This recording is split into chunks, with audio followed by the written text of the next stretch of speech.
જય માતાજી મિત્રો, મારી યુટ્યુબ ચેનલ જય માતાજી 10 એમમાં તમારું સ્વાગત છે।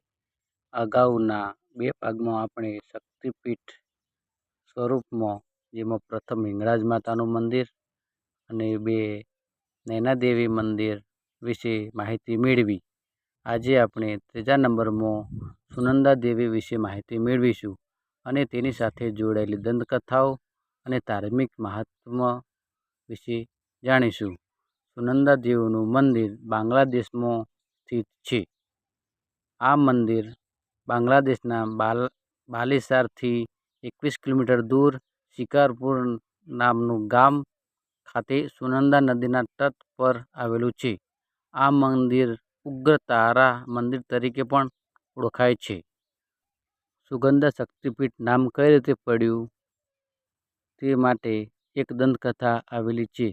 દંતકથા મુજબ જ્યારે ભગવાન શ્રી વિષ્ણુ નારાયણ દ્વારા માતાજીના અંગોનું સુદર્શન ચક્ર દ્વારા વિભાજન કરવામાં આવ્યું ત્યારે માતાજીનું નાક આ સ્થાન પર પડ્યું હતું, જેથી સમય જતાં આ સ્થળ સુગંધા માતા શક્તિપીઠ તરીકે પ્રસિદ્ધ થયું।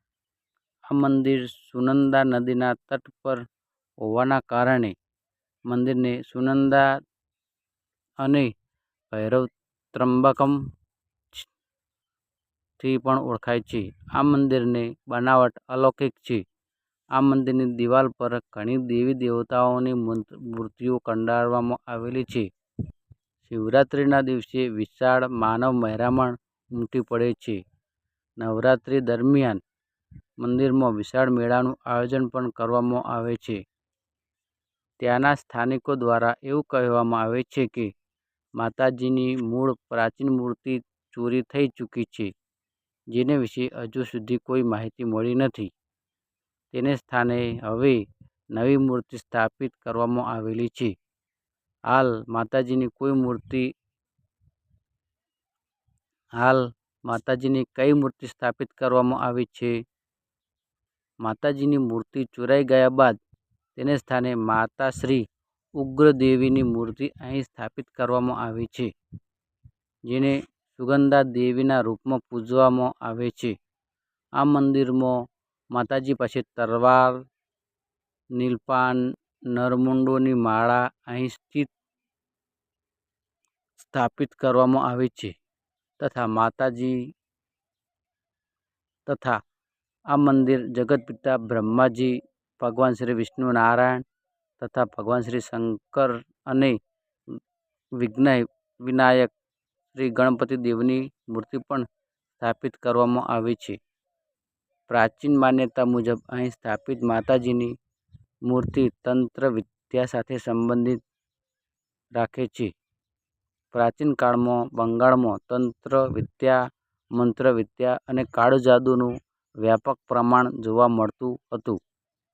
સુનંદા દેવીના તટને કારણે હોવાથી સુનંદા નદીના તટ પર આ મંદિર હોવાના કારણે પણ આ મંદિર પ્રચલિત છે। મંદિર સાથે જોડાયેલી પ્રાચીન દંતકથા એક કિંવદંતી મુજબ શિકારપુર ગામમાં પંચાનન ચક્રવર્તી નામક એક ધર્મિષ્ઠ બ્રાહ્મણ રહેતો હતો। તે મહાકાળી માનો અનન્ય ભક્ત હતો। એક વખત માતાજીએ સ્વપ્નમાં દર્શન આપ્યા અને કહ્યું, હું માતા સુગંધા દેવી છું, જમીનની અંદર પથ્થર સ્વરૂપમાં છું, અહીં આવ અને મારી મૂર્તિ મંદિરમાં સ્થાપિત કર।